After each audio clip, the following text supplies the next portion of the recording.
हम अपना fourth episode लेके आ रहे हैं। हालांकि हमने थर्ड एपिसोड के बाद में बहुत सारा गैप दे दिया, लेकिन अभी how to change your perspective के अंदर हमारा थर्ड एपिसोड बहुत पहले कंप्लीट हुआ था, और अभी फोर्थ एपिसोड में हम बात करेंगे फियर के बारे में।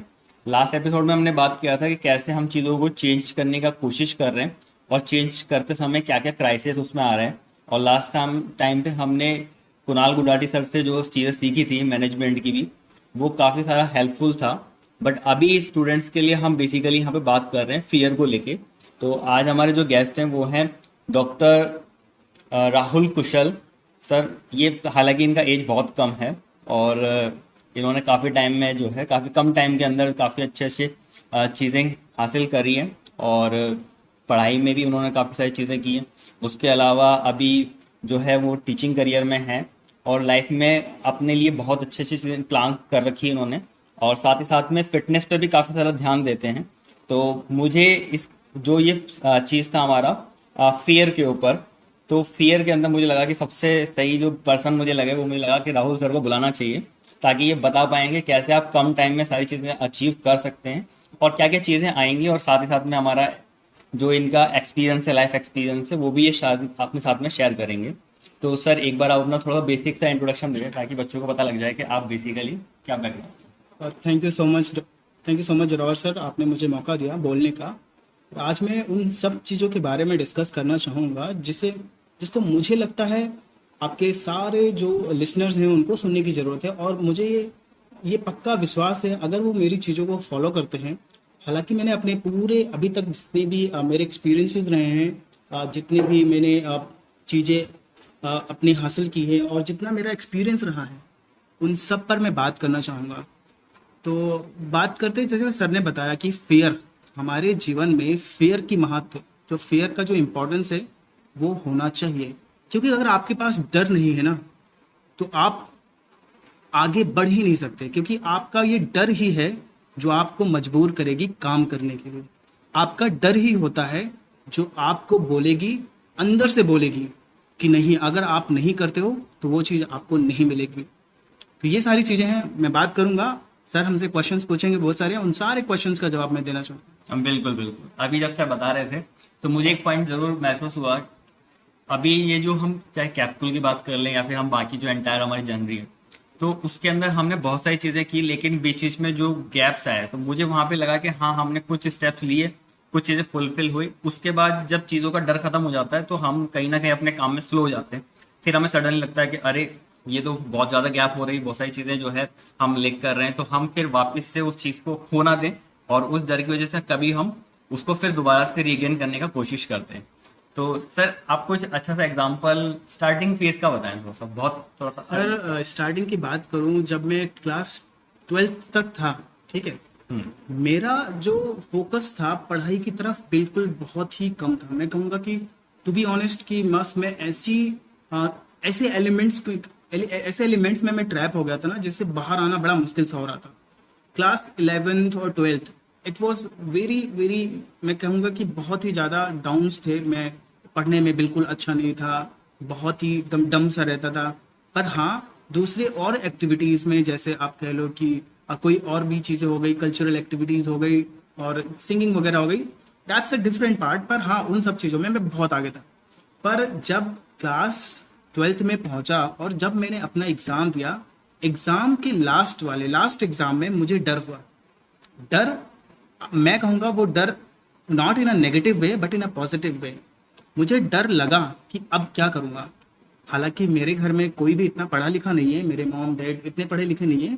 पर उस समय मुझे एक अच्छे गाइडेंस की ज़रूरत थी। वो मुझे, अब इस गाइडेंस की भी डर थी कि मैं किससे गाइड करूँ, किसके पास रीच आउट करूँ कि मुझे गाइड करें। तो गाइडेंस तो मिली नहीं। पर जब लास्ट पेपर में दे रहा था तो मेरे अंदर एक डर आया। डर अब क्या करने का, डर कैसे अब चीज़ों को आगे लेके जाने का। कुछ भी सामने दिख नहीं रहा था, एकदम से पता नहीं चल रहा था कि मुझे क्या करना चाहिए। तो डरा तो मैं था, पर मैं ये भी सोच रहा था कि हाँ, अभी तो मेरे पे विश्वास था मुझ पर कि हाँ, कुछ ना कुछ तो मैं ठीक कर ही लूँगा। तो अपने आप को मैंने बस एक वक्त दिया, कुछ टाइम दिया और सोचा, बड़ी गहन सोच की। मैं उस गहन सोच में फिर मैं एक कंक्लूजन पे पहुंचा। और कंक्लूजन के बाद मैंने डिसाइड किया, देखो, सही बात तो ये है, मैं बाहर जाके और जाके, क्योंकि मुझे मेरी मेरी पढ़ाई के बारे में पता थी, मेरे सब्जेक्ट्स जिसमें मैं बहुत वीक था, मुझे पता था कि मैं उन सब्जेक्ट्स में ठीक नहीं कर पाऊंगा। लेकिन ऐसा तो है नहीं कि अगर मैं किसी एक पर्टिकुलर सब्जेक्ट में ठीक नहीं हूँ तो और भी सब्जेक्ट नहीं होंगे जिसमें मैं ठीक ना हूँ। कोई तो ऐसा सब्जेक्ट होगा जिसमें मैं बहुत अच्छा हूँगा। तो मैं अपने आप को थोड़ा वक्त दिया। एक एकांत, अभी एकांत में मैं रुकूंगा कि कभी भी अपने आप को अकेला जैसा महसूस मत होने दो। There is difference between the solitude and loneliness.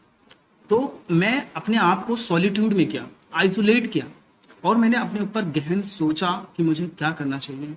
कुछ चीज़ें आई, दिक्कतें पापा से मैंने डिस्कस किया, हालांकि पापा ने तो साथ दिया, पर he was not able to guide me कि मुझे अब आगे क्या करना चाहिए।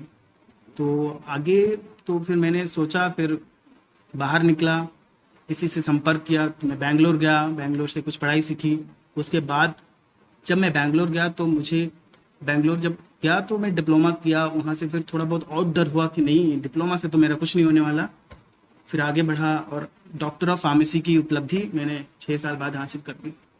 काफी लंबी जर्नी था 6 साल, मतलब उस एग्जैक्टली। चीज को करना और पेशेंटली करना और रेगुलरली उस पर ध्यान देना। जैसे हम लोग, जैसे मैं बीटेक से हूँ तो 4 साल उस चीज को मतलब कंटिन्यू करना। ठीक है, एक सेमेस्टर में तो आप नंबर ले आए, चल गया काम, लेकिन 8 सेमेस्टर तक चीजों को कंटिन्यू करना तो काफी लंबा जो एक टाइम होता है। सर आज के टाइम पे गाइडेंस मिलना बहुत जरूरी है। अगर एक बच्चों को गाइडेंस नहीं मिलता है तो वो अपना रास्ता भटक जाते हैं, वो अपने पोटेंशियल को पहचान नहीं पाते, उनको पता ही नहीं चल पाता कि उनके अंदर पोटेंशियल क्या है, वो कर क्या सकते हैं, उनको खुद नहीं पता होता है। बस एक अच्छा मेंटर उसे मिल जाए, उसका एक गाइडेंस मिल जाए। फैमिली अगर पढ़ी लिखी है तो एक प्लस पॉइंट हो सकता है, एक एडवांटेजेस। कभी कभी फैमिली भी गाइडेंस उस तरह से नहीं कर पाती जिस तरह से जिस जैसा उसके बच्चे के अंदर पोटेंशियल होता है। क्योंकि पोटेंशियल को पहचानना, अपने अंदर पोटेंशियल को पहचान लेगा, ये सबसे बड़ी बात होती है। बिल्कुल बिल्कुल, क्योंकि क्या हो रहा है ना, जैसे एजुकेशन की अपन बात करें तो जो अपने पेरेंट्स हैं उनका एजुकेशनल बैकग्राउंड अलग है, अपना एजुकेशनल बैकग्राउंड अलग है। Right sir. तो ठीक है, एक लेकिन इसमें एक स्टेप ये भी है कि हम एक बार अपनी थोड़ी सी क्लैरिटी बनाएं, उसके बाद देन हम अपने पेरेंट्स को बताएं। तो मुझे लगता है कि थोड़ा सा फिर वो आगे कुछ अपने का हेल्प कर पाएंगे। बिल्कुल सही कहा सर आपने। और एक जो मुझे लगता है कि एक स्टेप ऐसा आता है हमारी लाइफ में, जब शायद वो 11 12 वाला फेज होता होगा, तो उस समय ऐसा होता है कि हम स्टक हो जाते हैं और हमको लगता है कि अरे सबसे जो बेकार बच्चा है पूरी दुनिया का वो तो हम ही हैं, और शायद हम लोग लाइफ में पता नहीं कुछ कर पाएंगे नहीं कर पाएंगे। अपने आसपास देख रहे हैं कोई किसी चीज़ में आगे, कोई किसी और चीज़ में, गाइडेंस वही आप जो बता रहे हैं पूरा प्रॉपर मिल नहीं पाता है। क्योंकि हो क्या रहा होता है कि हम कोचिंग जाते हैं, स्कूल जाते हैं, या स्टार्टिंग में जो कॉलेज होता है वहाँ जाते हैं, तो हर लोग जो है अपना लेक्चर देते हैं, सब्जेक्ट पे काम करते हैं, लेकिन उसके अलावा जो एक नरिशमेंट हमको चाहिए होता है, और कैसे अब हम, क्योंकि 10th तक तो अलग चीज़ होता है लेकिन 10th के बाद अलग तरह से चीज़ों को डील करना होता है, तो वो गाइडेंस हमको प्रॉपर मिल नहीं पाता। तो उस फेज में हमको जरूर लगता है कि हमसे कुछ होगा नहीं, हाँ और अगर उस समय आपको राइट गाइडेंस मिल जाता है तो आपको बहुत ही लगता है कि इजी चीज़ है। सर, यही तो डर है, यही तो डर है। अब वो डर तो होना ही चाहिए, क्योंकि हम कुछ नहीं कर पाएंगे, ये अगर डर को नेगेटिव में ले लिया तो सर बहुत गलत हो सकता है। अगर उस डर को आपने पॉजिटिव में ले लिया ना तो आप बहुत कुछ कर सकते हो। अब आप, अगर आपके लिसनर्स जो होंगे, अगर वो क्लास 12th में है ना, उनसे आज मैं बहुत सारी बातें करूंगा, अगर उनको बातें बताऊंगा भी कि कैसे अपने चीज़ों को मैनेज करें। अगर वो 12th जस्ट पास करके निकले हैं, ऐसे क्या चीज़ हैं, कैसे कैसे चीज़ों को हैंडल कर सकते हैं, कैसे अपने टाइम को मैनेज कर सकते हैं, और कैसे बुरे लोगों से बच सकते हैं। क्योंकि अगर हमारे आसपास में टॉक्सिसिटी होगी, लोग टॉक्सिक होंगे, तो आप भी उनके जैसा ही होंगे। क्योंकि हमें बचपन से सुनते मिलते आ रहा है कि बुरी संगति का असर बुरा ही होता है। अगर आप बुरे लोगों के साथ रहोगे तो आपके एक्शंस बुरे वाले होंगे, ठीक है। और अगर आप अच्छे लोगों के साथ रहोगे तो आपके अंदर अच्छी वाइब्स आएंगी और आप अच्छे से व्यवहार करोगे, और आपके एक्शंस भी अच्छे ही होंगे, कभी खराब नहीं जाएंगे। तो अगर आपके जो लिसनर्स हैं, अगर वो क्लास 12th में हैं, तो उनको उनको मैं कुछ चीज़ें बताना चाहूँगा, पर आगे सुनते रहें, हम बताते हैं उनको। हाँ, वो आपने एकदम सही बात बोला कि ठीक है, पॉजिटिव तो हम चीजें कर रहे हैं नहीं कर रहे हैं वो एक अलग लेवल है, लेकिन कम से कम नेगेटिविटी से तो जितना हम दूर रह पाए उतना बेटर है। और साथ साथ में सर एक चीज और है कि एक मतलब फेज तो एक अलग चीज हो गया, लेकिन एक बार होता है ना कि हमारा लाइफ में कुछ टाइम अच्छा चल रहा है, फिर कुछ डाउन आ रहा है, फिर वापस अप हो रहा है, डाउन जा रहा है, तो इसको बच्चे कैसे डील कर सकते हैं? क्योंकि उस पर थोड़ा सा। सर, इसको डील करने के लिए सबसे बड़ी चीज़ है अध्यात्म को अपनाना। ठीक है, बच्चे अगर माँ बाप अगर उनके बच्चों के माँ बाप अगर बच्चों को जरा सा उनको अध्यात्म की तरफ ले जाएंगे ना, तो लाइफ में कितने भी अप्स एंड डाउन्स आएंगे ना, वो हमेशा अपने मन को दृढ़ रखेंगे, अपने मन को शांत रखेंगे। अगर एक बच्चा ऐसे सिचुएशन में अपने मन को शांत कर लेता है, वो कुछ भी हासिल कर सकता है सर। मेरे हिसाब से अगर आप ऐसे फेज से गुजर रहे हैं जहां पर चीजें आपके कंट्रोल में नहीं होती, उस सिचुएशन में अपने आप को एक साइड में रख के, अपने आप को एक एकांत में रख के और अपने सांसों पर केंद्रित होना है। सांसों पर केंद्रित होके अध्यात्म से थोड़ा सा अपने आप को टच करवाना है। मैं कहता हूँ जितने भी अप्स एंड डाउन्स आएंगे ना, वो बैलेंस हो जाएंगे, आप चीजों को और अच्छे से हैंडल कर लोगे। ये चीजें हैं सर, उसको ऐसे हम हैंडल कर सकते हैं, जैसा कि मैंने भी खुद किया है सर। हाँ हाँ, तो इसी पे आना चाहूंगा सर कि इसमें मतलब पहला स्टेप क्या है, मतलब स्टार्टिंग कैसे कर सकते हैं, मतलब मान लो हमारे सामने कुछ नेगेटिव चीज आ गई है, ठीक है, सोचना क्या है। अब देखो, एक होता है कि हम तुरंत एक्शन लेते हैं, एक होता है हम पहले उसके ऊपर सोचते हैं, ठीक है। तुरंत एक्शन ले लेना कभी कभी बहुत ही हार्मफुल होता है, कभी कभी बहुत ज्यादा नुकसानदायक होता है कि हमने सोचा नहीं और डिसीजन ले लिया, ठीक है। तो ऐसे लोग जो इन सब चीजों से गुजरते हैं, पहले तो उन्हें अपने इस डिसीजन पर ना फर्म होना चाहिए कि नहीं, अगर ऐसी सिचुएशन आती है तो हमें अपना टेम्पर लॉस नहीं करना है। तो टेम्पर लॉस ना करें, सबसे पहला स्टेप यही है कि सही चीजों का सही टाइम पे सही अच्छे डिसीजन लें, जल्दीबाजी बिल्कुल ना करें और सही हो जाएगा हर चीज अपने आप पे। और इसमें जो थोड़ा सा हमारा जो डेली लाइफ है, जो मैनेजमेंट वाला जो पार्ट है, हाँ। तो एक जो हमारा नॉर्मल डेली लाइफ, अगर उसको हम थोड़ा सा मैनेज करना चाहे कोई बच्चा, जैसा भी जैसे आप बता रहे थे कि नेगेटिव चीजें हो जाती हैं बहुत सारी, अब वो मान लीजिए वो बच्चा उसमें ट्रैप है, अब वो उससे बाहर निकलने की कोशिश करेगा, तो एक स्टेप तो ये हो गया। हाँ। एक थोड़ा सा वो चाहता है, जैसे चाहते तो सभी लोग हैं, है ना, कि ये कर लें वो कर लें, सुबह जल्दी उठ लें, ये तो एक इसके अंदर भी थोड़ा सा आप, जैसे आपने कैसे स्टार्ट किया वहां से स्टार्ट करते हैं। सर वही है, हम ना शुरू में ही बहुत ही छोटा सोचते हैं, हम बड़ा सोचते ही नहीं हैं। अपने सपनों को इतना बड़ा सोचो ना कि वो सपने सोच के भी डर लगने लगे, और वही डर तुमसे वो हर चीज करवाएगा जो तुम कभी करना नहीं चाहते थे। अगर आप सोचते हो, मान लो अगर आप 12th क्लास में हो और आप सोचते हो कि आप दुनिया बदलना चाहते हो, ये तो आपकी बड़ी सोच हो गई, ठीक है। आप दुनिया तभी बदल सकते हो जब आप खुद को पहले बदलोगे, बिल्कुल। और खुद को तभी बदल सकते हो जब आप अपने अंदर कंसिस्टेंसी लेके आओगे, आप अपने अंदर डिसिप्लिन लेके आओगे, और डिसिप्लिन तब आएगी जब आपके अंदर डर होगा, जब वो सपना आपको डराएगा। तो अगर आप अपने दिन को स्ट्रक्चर करना चाहते हैं, दिन को मैनेज करना चाहते हैं, तो सबसे पहले एक चीज जो बहुत ज्यादा जरूरी है वो है डिसिप्लिन। डिसिप्लिन मतलब ये सर एक स्टेटमेंट होता है। पहली बात तो ये कि हम ना अपने स्टेटमेंट से ही पीछे चले जाते हैं, मतलब हम चाहते हैं, मतलब let me tell you example, जैसे मैं चाहता हूँ सुबह उठना, मैंने क्या लिखा, चाहता हूँ, just focus on that word कि मैं चाहता हूँ उठना, मतलब it's not mandatory, it's not compulsory कि मैं उठना ही है, it's like dreaming, it's like हाँ चाहता हूँ, मतलब इट्स नॉट मैंडेटरी। पर अगर आप सोचते हो कि राहुल मुझे सुबह 5 बजे उठना ही है, दैट्स अ डिफरेंस सर, चाहता हूँ एंड उठना ही है, it's a huge difference between चाहता है हूँ ही है। तो अगर आप पहले अपने स्टेटमेंट को चेंज करें, अगर आप ये कहते हो रात में सोने से पहले कि मैं सुबह 5 बजे उठना चाहता हूँ, तो ये गलत है, आप कभी उठ ही नहीं पाओगे, क्योंकि आपने कंपलसरी नहीं रखा है। लेकिन अगर आप ये सोचते हो कि मैं सुबह 5 बजे उठना, मुझे 5 बजे सुबह उठना ही है, कैसे भी करके, ये आप ना अलग से आगे एक चीज आ गई अपने अंदर कि कंपल्शन है उठना ही है। बिल्कुल। तो यहाँ से चीजें स्टार्ट होती हैं कि स्टेटमेंट अपने बदलो, आपके एक्शंस बदल जाएंगे। और साथ में जैसे मान लीजिए कुछ एक हम एक उसके साथ में एक टास्क अगर जोड़ दें, जैसे एक अगर एग्जांपल मैं लूँ कि अगर सुबह मुझे उठना है, किसी को छोड़ के आना स्टेशन, है ना, भले मैं नहीं उठता हूँ, मान लेते हैं एक बार, तो अगर इस सिचुएशन में हमने एक टास्क जोड़ दिया, तो एक वो मजबूरी भी हो गई, या हमारे लिए ठीक है एक टास्क कंपलसरी है, तो उससे भी कुछ फर्क पड़ता है कि हम ऐसे कुछ टास्क अगर उसमें ऐड करते हैं। सर टास्क कुछ ही समय के लिए होगा वो, आपको बस वो कुछ ही समय के लिए ऐसा बोलेगा, क्योंकि जब आपके अंदर ये आ जाएगा ना कि मैं अपने आप को बेवकूफ बना रहा था, किसी को छोड़ने जाना ही नहीं है, तो मैं क्यों उठूं, बस ये ना अपने आप को आपने बस मैनिपुलेट किया है।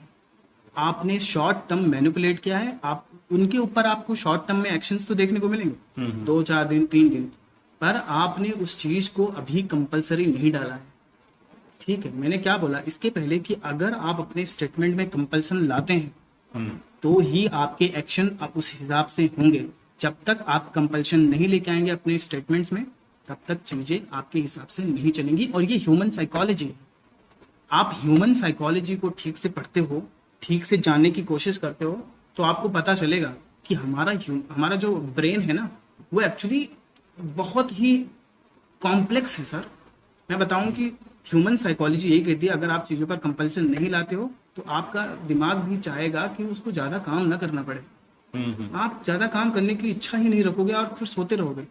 तो सही बात तो ये सर, शॉर्ट देखो, इस चीज़ से कोप अप करना है तो आपको सबसे पहले आपके शॉर्ट टर्म गोल्स होने चाहिए। एक होता है बड़ा सपना, उन बड़े सपनों को छोटे छोटे सपनों में ब्रेक करो, डिवाइड इनटू सम। हाँ, छोटे छोटे सपनों में ब्रेक करो और एक छोटा सपना लेके ये सोचो कि हाँ, इतने टाइम में मुझे उस सपने को पूरा करना है। वही जब सारे सपने तुम्हारे छोटे छोटे छोटे छोटे पूरे हो जाएंगे ना, तो वही जैसे बोलते हैं ना, बूंद बूंद से घड़ा भरता है। Sir, it is same with the dreams we always want to achieve.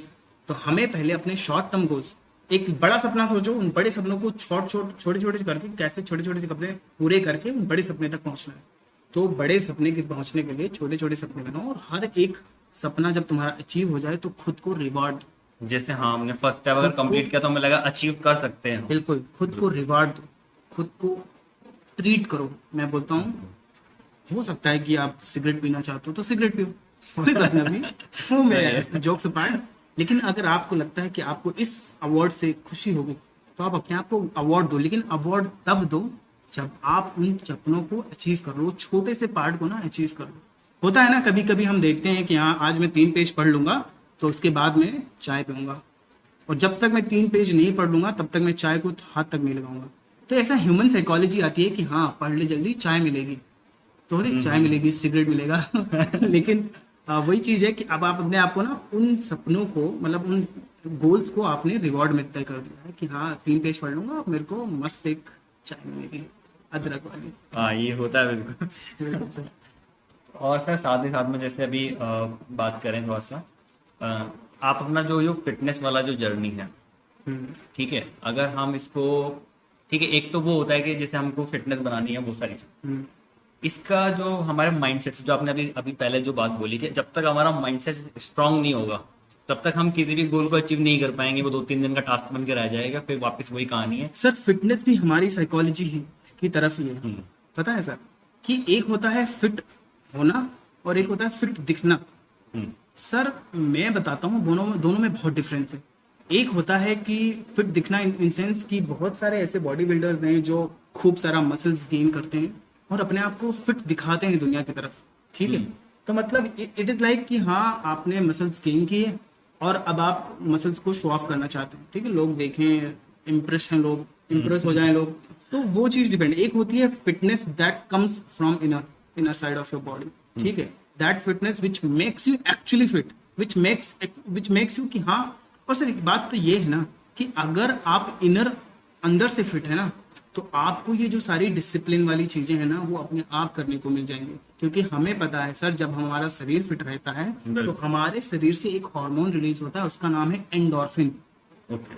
एक हार्मोन रिलीज होता है हमारे शरीर के, एंडोर्फिन। जब हम एक्सरसाइज करते हैं या जब हम जिमिंग करते हैं, जब हम रनिंग करते हैं ना, तो वो केमिकल हमें एक्चुअली में सुख देता है, हमें एक्चुअली खुशी देती है। हमें एंडोर्फिन जब हमारे शरीर से रिलीज होती है तो लगता है हमारे शरीर को कि कुछ हमने अचीव कर लिया है। दैट इज एक्चुअली पॉसिबल कि हमारे शरीर से स्ट्रेस रिलीज हो रहा होता है। और सर, स्ट्रेस बढ़ने का सबसे बड़ा जो हार्मोन है, जब हम स्ट्रेस लेते हैं तो एक और हार्मोन रिलीज होता है, उसका नाम है कॉर्टिसोल, CORTISOL, कॉर्टिसोल। ये हार्मोन को बोलते हैं स्ट्रेस हार्मोन। तो हम जब स्ट्रेस रहते हैं तो कॉर्टिसोल रिलीज होता है। तो जब हम रनिंग, एक्सरसाइज, ये सारी चीजें करते हैं तो हमारे शरीर से निकलती है endorphin, and that endorphin is an happiness hormone. So बेहतर ये है, जो आपके लिसनर से मैं ये कहना चाहूँगा कि अगर चीज़ों को, अगर आपने गोल सोच लिए, बड़ा ड्रीम सोच लिया है, ठीक है, स्टार्ट फ्रॉम स्क्रैच, डिसिप्लिन लाओ। डिसिप्लिन के साथ साथ अपने दिमाग में ये भी रखो कि हाँ, उनको 30 से 40 मिनट रोज एक्सरसाइज भी करनी है, क्योंकि अगर वो एक्सरसाइज करते हैं तो उनके शरीर से वो हार्मोन रिलीज होगी और उनको ऐसा रिवॉर्ड वाले हार्मोन बोलते हैं इनको, हैप्पीनेस हार्मोन होती है जो उनको और ज़्यादा पुश करेगी अपने सपने की तरफ बढ़ने।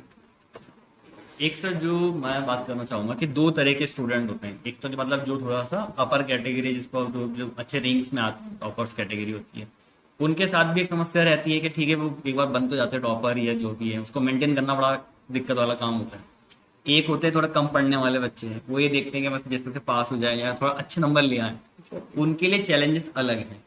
तो दोनों के बारे में आप क्या सोचते हैं? सर मतलब कॉलेज लाइफ में ये मार्क्स सिर्फ अगर कॉलेज, हम थोड़ा सा 12th 11th को भी सर मान लो सर ओके सर 12th मान लें, 12th में है ठीक है, 12th क्लास में हमारे जो बच्चे होते हैं ना इतने मेच्योर नहीं होते, 12th तक आते आते। अब देखो आज के टाइम पे मेच्योरिटी तो है क्योंकि we have social media everywhere, ठीक है, so people are aware about it, but उस समय इतनी मेच्योरिटी नहीं होती है, ठीक है, मेच्योरिटी इतनी नहीं होती वो टाइम पे।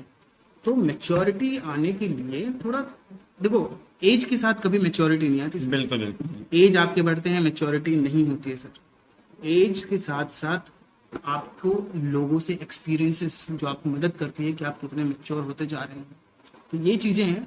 और जो बच्चे अगर ऐसे सिचुएशन में फेस कर रहे हैं, ऐसे प्रॉब्लम्स को फेस कर रहे हैं कि मार्क्स मार्क्स मार्क्स मार्क्स चाहिए मार्क्स चाहिए, मैटर नहीं करता है sir. Nobody is going to ask you how much you scored in science, not even I am telling you कि nobody is going to ask you कि कितने marks आपके physics में आए।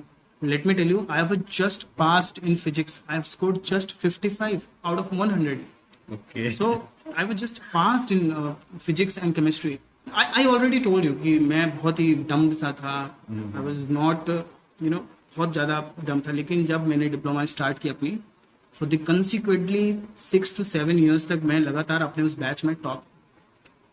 कभी कभी चीज़ें ऐसी होती हैं सर जो हमको चीज़ें अच्छी नहीं लगती, लेकिन हम जब एनवायरनमेंट भी चेंज करते हैं ना तो हमारे अंदर अपने आप चेंजेस आ जाते हैं। और वो डर जो बहुत ज़्यादा जरूरी है सर किसी भी फेज में, क्योंकि अगर सपनों से आपको डर नहीं लगा तो आप सपने अचीव हो ही नहीं पाएंगे। तो बेसिकली 4-5 एलिमेंट तो होने जरूरी है, जैसे एनवायरनमेंट हो गया आपका, या फिर आप गाइडेंस कैसा ले रहे हैं, किन लोगों के साथ में हैं, ठीक है, ड्रीम कैसे, मतलब जो आपके जो गोल्स हैं, बेसिकली गोल्स जो हैं हमारे वो कैसे हैं, और हमने फिर उसके लिए कैसे स्ट्रक्चर बनाया है, कैसे उसको प्लान आउट किया है। तो अगर हम उसको थोड़ा सा, हालांकि हम काफ़ी बार डिस्कस भी कर चुके हैं, बट एक बार अगर हम किसी को प्लान आउट करना है, जैसे हमने बना लिया अपना गोल, अब उसको प्लान आउट करना है, लेकिन प्लान आउट करने में जो मुझे लगता है सबसे बड़ी दिक्कत जो होती है ना, हम लोग वैसे ही प्लान आउट करते हैं दुनिया कर ही रही है। तो कैसे हम लोग, जैसे अगर एक स्टूडेंट की बात, उसका कुछ का अपना लेवल होगा, अब वो अपने लेवल के हिसाब से वो कैसे प्लान आउट कर सकता है, तो उस पर सर आज के टाइम पे बच्चों को ये भी समझना चाहिए कि समय आपके पास बहुत कम है, समय कम है, ये माइंड में रख लो, ये अपने सबकॉन्शियस माइंड में रख लो कि आपके पास समय नहीं है। अगर आप ये सोच के आगे बढ़ते हो ना तो आपका हर एक मिनट आपके लिए इतने इम्पोर्टेंस रखेगा कि आप कभी महसूस ही नहीं कर सकते। क्योंकि अगर आप समय को बेवजह वेस्ट करते हैं ना तो वो आपके उस सपने को ना बिल्कुल एकदम से उस दूर लेके जाएगी, सपने से दूर लेके जाएगी। तो पहली बात तो बच्चों के दिमाग में ये आ जाए कि समय कम है, समय बहुत कम है, अभी नहीं करोगे तो फिर कभी नहीं कर पाओगे। ये चीज़ सोचना चाहिए। और अपने दिन के हर एक मिनट का उसको हिसाब रखना चाहिए, हर एक घंटे का हिसाब रखना चाहिए। घंटे का हिसाब मतलब ये कि अगर वो सो रहा है तो उसके ऊपर ये भी एनालिसिस होनी चाहिए कि मैं इतना घंटे सो रहा हूँ। क्योंकि अगर आपने कोई गोल सेट कर रखे हैं तो गोल सिर्फ सेट करने से ही आप उसको अचीव नहीं कर पाएंगे, आपको उस गोल्स के हिसाब से अपने एक्शंस पर भी ध्यान देना होगा। क्योंकि अगर आप एक्शंस पे ध्यान नहीं देते, और सबसे पहले एक्शन से स्टार्ट होता है आपका समय किधर जा रहा है, क्या आपका मैक्सिमम समय सोशल मीडिया पे जा रहा है? अगर ऐसा हो रहा है तो आप सोशल मीडिया को कट करो। मैं कहता हूँ एकदम से कट करने की जरूरत नहीं है, लेकिन आप उसको कम करने की कोशिश करो। क्योंकि अगर समय आपके पास कम रहा तो आपको वो सपने से ना बिल्कुल पीछे खींच ले जाएगी। सबसे पहले दिमाग में ये डालो कि आपके पास समय कम है, और हमें हर इंसान के लाइफ में सिर्फ और सिर्फ 24 घंटे, हर इंसान के दिन में 24 के घंटे होते हैं। ऐसा तो नहीं है सर मेरे पास 25 घंटे नहीं, आपके पास भी 25 घंटे नहीं है। तो उस 24 घंटे में अपने आप को स्ट्रक्चर करना है डिसिप्लिन के साथ। आपको एक दिन बैठ के या फिर रोज अपने आप को उस समय को देखना है कि आपका ज़्यादा मैक्सिमम समय कहाँ जा रहा है। क्या किसी हम ऐसी चीज़ों को अपने अंदर हम ले रहे हैं जो हमारे लिए है ही नहीं? क्या हम ऐसी चीज़ों को मतलब एसिमिलेट कर रहे हैं, कंज्यूम कर रहे हैं जो हमारे फ्यूचर गोल्स के लिए इंपॉर्टेंट है ही नहीं? बिल्कुल। क्या हम दिन दिन भर टीवी देखते हैं? अगर हम दिन दिन भर टीवी देखते हैं तो ये वही बात हो गई ना कि ये आपको उस सपने से दूर लेके जाएगी, क्योंकि आपका मैक्सिमम टाइम आप टीवी पे जा रहा है। तो 24 घंटे सबके पास हैं, आप उन्हीं 24 घंटे में या तो बन सकते हो या बिगड़ सकते हो। 24 घंटे में बन सकते हो, बिगड़ सकते हो इन द सेंस आप सब, किसी के पास 25 घंटे नहीं होते। आप एक दिन बैठो और उस 24 घंटे को एनालाइज करो कि आपका एक एक मिनट और एक एक घंटा चाह किस तरह का है। सबसे पहला स्टेप तो यही है, एनालाइज योर टाइम। बिल्कुल, आपने जो सोशल मीडिया वाला बात बोला, मेरा नेक्स्ट क्वेश्चन एक्चुअली वही था, लेकिन आपने काफी जवाब दे भी दिया उस पर। तो उसमें हो रहा क्या है ना, जो आप बता रहे हो, बिल्कुल मैंने कई जगह मतलब पढ़ा भी है, अभी रिसेंटली जो स्टडीज हो रही है, तो उसमें हो क्या रहा है, जैसे आप किसी अलग फील्ड से हो या आपका जो भी गोल्स है वो अलग है, लेकिन सोशल मीडिया पे किसी भी तरह का कंटेंट आ रहा है, ठीक है, और बहुत ही लोअर कैटेगरी कंटेंट भी आ रहा है, तो हम उसको भी कंज्यूम कर रहे हैं जिसका कोई लेन देन नहीं है। जैसे अगर आप मैं कहूँ, अगर आप एक स्टडी करते हो, अगर उसमें बिजनेस की बातें बताई जा रही हैं, आपको करना भी नहीं है कभी लाइफ में, या आपका कोई माइंडसेट भी नहीं है, लेकिन उसमें बताई जा रही है कुछ स्ट्रेटेजी बिजनेस के लिए, और आप उसको कंज्यूम कर रहे हो। एक बार कंज्यूम किया तो फिर एआई आपको जो रिजल्ट्स देगा वो कुछ टाइम बाद में वो रिजल्ट दे रहा है, आप उसको देखे जा रहे हो, तो उस तरह की चीजें भी काफी ज्यादा इम्पैक्ट कर रही हैं। और जैसे हम फियर के बारे में बात कर रहे थे, तो और एक दो तरीका ऐसा हमारे पास में हो, या फिर जैसे अभी चैलेंजेस क्या हो रहे हैं कि जैसे जनरेशन चीज़ें चेंज हो रही है, जैसे सोशल मीडिया वाला ही है एक तो, कि काफ़ी टाइम बाद हमें कुछ ही टाइम हुआ है। जैसे अगर मैं बात करूँ, मैं खुद भी अभी जैसे हमने कॉलेज पास आउट कर लिया था, लगभग उसके बाद ही हमें मोबाइल प्रोवाइड हुआ था। तो अभी वैसे तो 7-8 साल तो हो ही गए इन चीज़ों को एक्टिव हुए, बट फिर भी अभी हम इनसे चीज़ को डील करना सीख नहीं पाए सही से। इस तरह के, ये तो एक चैलेंज हो गया, लेकिन इसके अलावा भी बहुत सारे चैलेंज हैं। पता तो हमको लग ही जाता है, ठीक है, अंडरस्टैंडिंग तो थोड़ी तो हो ही जाती है कि ठीक है ये इसमें टाइम कंज्यूम हो रहा है, लेकिन ऐसे कैसे चैलेंज, जैसे ये तो चलो बहुत सारे लोग बात भी करते हैं सोशल मीडिया के बारे में कि भाई इसमें हमारा टाइम बहुत सारा कंज्यूम, और भी ऐसी कौन सी चीज़ें जिसको हम आइडेंटिफाई कर सकते हैं? सर हम आइडेंटिफाई कर सकते हैं वो चीज़ जो तुम्हें गलत चीज़ें कंज्यूम करा रही है ना, हम उन्हीं चीज़ों को ना एज अ बेनिफिट यूज़ कर सकते हैं। बहुत ऐसे स्मार्ट फीचर्स होते हैं हम सबके स्मार्टफोन में ना, जिसे हम कभी उसे सीखना नहीं चाहिए, लेकिन ऐसे ऐसे स्मार्ट फीचर्स पड़े हैं हमारे स्मार्टफोन में कि अगर हम उसको सीख गए ना तो आपके टाइम्स बहुत सेव हो जाएंगे, बहुत ही चीज़ों को अच्छे से मैनेज कर लोगे, क्योंकि मोबाइल ही आपको वो चीज़ें करने ही नहीं देगा, आपको वो जो कंज्यूम आप कर रहे थे वो चीज़ें कंज्यूम करने ही नहीं देगा। सबसे अच्छी बात है कि अगर आप उस चीज़ों को सीख गए ना तो आप बहुत अच्छे से अपने आप को मैनेज कर सकते हो, अपने जो आप कंज्यूम कर रहे हो चीज़ों को उन सबको भी अच्छे से मैनेज कर सकते हो। तो देखो सर, आज के टाइम पे हमें पता है कि सोशल मीडिया पे इतनी चीज़ें पड़ी है ना कि आप देखते देखते आपके पास टाइम बचेगा ही नहीं, कंटेंट इतने ज़्यादा है, कंटेंट इतना ज़्यादा, कंटेंट्स की बहुत ही ज़्यादा भरमार है हमारे इंटरनेट पे, हमारे सोशल मीडिया पे। आप देखते देखते थकोगे नहीं, इतनी ज़्यादा कंटेंट्स है। पर वही है, हमारे एक्शंस उन्हीं हिसाब से आते हैं जैसा हम कंज्यूम कर रहे होते हैं।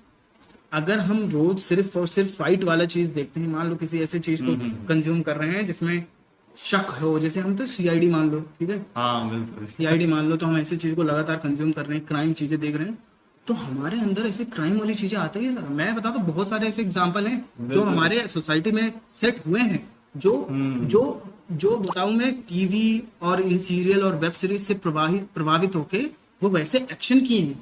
बिल्कुल। मैं ये मतलब पहले हम जब छोटे थे, हम लोग सीआईडी देखते, तो काफी टाइम तक वो उन चीजों का सिनेरियो रहता था दिमाग में, सर और आपको ये एक पता होगा कि सबकॉन्शियसली बिल्कुल चीजें सर, चलती आपको एक एग्जांपल पता होगा यूपी का विकास दुबे का, विकास हाँ दुबे हाँ, का एक इनकाउंटर एग्जांपल वाला, था, इनकाउंटर जो, लेकिन उस एनकाउंटर से पहले जो सारी चीजें हुई थी, विकास दुबे क्यों मारा गया था हमें पता है कि वो इंसान जाके, मतलब उसके घर पे आई थी पुलिस, और उनके भाइयों, विकास दुबे के भाइयों, उनके रिश्तेदारों ने मिलके छत पे से गोली मारी थी, सारे 8 से 10 पुलिस वालों को गोली से मार दिया था। ये आपको नहीं लगता कि एक फिल्म से मिलता जुलता एक हाँ कहानी है कोई? हाँ बिल्कुल, है ना, लगता है ना बिल्कुल, कि क्रिमिनल्स प्रभावित होते हैं, उनको आइडियाज मिलते हैं, वो वही चीज़ें कंज्यूम कर रहे होते हैं और फिर उसी के हिसाब से उनका एक्शन देते हैं। तो अब जो स्मार्ट फीचर्स हैं, स्मार्ट फीचर्स हमारे पास ऐसे हैं, इसको बोलते हैं फोकस मोड। ओके। हर फोन पे एक मोड होता है फोकस मोड, हम उस पर कुछ टाइम सेट कर देना, हाँ। उस टाइम के ओके। दौरान फोन आपको कुछ भी यूज करने नहीं देगा, हम्म। आपको फोन को तो तोड़ना ही पड़ेगा। तो इन चीजों को उपयोग में लाए, हालांकि हमारा साइकोलॉजी चाहता ही नहीं है माइंड। ये इससे कैसे मेरे को करें? एक चीज याद आया कि जब मेरे पास स्टार्टिंग में सैमसंग का फोन था, उसमें होता था एस मेमो करके, है ना, किसी में टी मेमो अलग अलग होता है।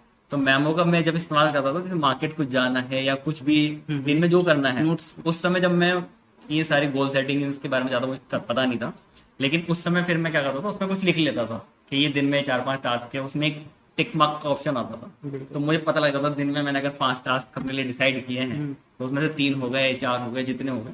या फिर कहीं से मैं आ रहा हूँ, किसी ने मुझे कुछ इन्फॉर्मेशन दी, क्योंकि पेन डायरी तो उस समय थोड़ा सा आउटडेटेड हो गया था, आउटडेटेड। तो काफी सारी इन्फॉर्मेशन जो थी वो हो जाती थी। तो वो एक काफी अच्छा वो लगता था मुझे उस समय कि हाँ ये एक यूज हो सकता है। तो अभी जो है हम ऑलमोस्ट हमारा पॉडकास्ट जो है वो ऑलमोस्ट डन हो गया है। इसके साथ ही मैं सबसे पहले तो सर से कहना चाहूंगा कि एक तो हमें क्लोजिंग कमेंट दे दें। बिल्कुल सर, मैं क्लोजिंग कमेंट देना चाहूँगा। अगर आपके लिसनर्स क्लास 12 हैं या किसी भी क्षेत्र से हों, हाँ। सबसे पहले ये कि अपने डे को स्ट्रक्चर करो, अपने हर एक समय को महत्व दो। आपका समय किस तरफ जा रहा है उस पर एनालाइज करो और उस पर विचार करो। आप इंटरनेट पर अगर ऐसी चीज़ों को कंज्यूम कर रहे हैं तो आपके एक्शंस उसी हिसाब से होंगे। इन चीज़ों पर आपका ध्यान होना चाहिए। और सबसे बड़ी बात ये, कोई भी लिस्ट, अगर आपके लिसनर्स अगर क्लास 12 में हैं, तो मैं इन सारे बच्चों से कहना चाहूँगा कि अपनी संगति, अपना सर्कल जितना छोटा हो सके उतना रखो, क्योंकि हमारे सर्कल जैसे होंगे हम उसी हिसाब से अपने एक्शन शो करेंगे। अगर आपकी सर्कल्स, मान लो अगर आप सर्कल छोटा है और उस छोटे सर्कल में बहुत अच्छे अच्छे लोग हैं जो पैशनेट हैं अपनी जिंदगी को लेके, जो पैशनेट हैं कुछ कर गुजरने की, ऐसे लोगों के साथ रहो तो आपके एक्शंस, आपके जो चीजें हैं वो उन्हीं हिसाब से चलेंगे। मान लो कोई ऐसे आपके सर्कल में ऐसे दोस्त हैं जो ड्रिंकिंग हैबिट्स खूब ऐसे चीज कर रहे हो, जो नेगेटिव चीज हो, जो एक्चुअली में उनको गोल्स अचीव करने में पीछे खींच रही है, वो नहीं कर पाएंगे, तो ऐसे लोगों का साथ तुरंत के तुरंत छोड़ देना चाहिए। ये मेरा क्लोजिंग कमेंट्स है और मैं इस चीज़ से आपसे विदा लेना चाहूँगा। Thank you so much for calling me here. और हम भी डॉक्टर राहुल कुशल सर को थैंक यू सो मच कहना चाहेंगे कि इन्होंने अपना कीमती टाइम निकाला। हालांकि ये बहुत सारी चीज़ों की प्रिपरेशन, बहुत सारी चीज़ें देख रहे हैं अभी, और इन्होंने काफ़ी टाइम निकाल के जो है हमें समय दिया आज। और ये मुझे लगता है कि जो गाइडेंस या जो हमने बात किया कि बच्चों को नहीं मिल पाता है, तो अभी इस चीज़ों की तरफ से देखो कितना इम्पैक्ट होता है नहीं होता है वो एक अलग चीज़ है, लेकिन कुछ बच्चों तक तो पहुंचेगा ही और ये चीज़ें तो आगे बढ़ेंगी ही। तो इसके लिए हम सर का बहुत ज़्यादा शुक्रगुजार हैं और सर को धन्यवाद करते हैं मेरी और कैपिटल कम्युनिटी की तरफ से। Thank you so much sir. It's a great honour for me sir, thank you so much for calling me here. तो फिर मिलते हैं हमारे नेक्स्ट पॉडकास्ट में, और इस बार कोशिश करेंगे थोड़ा जल्दी आ जाए।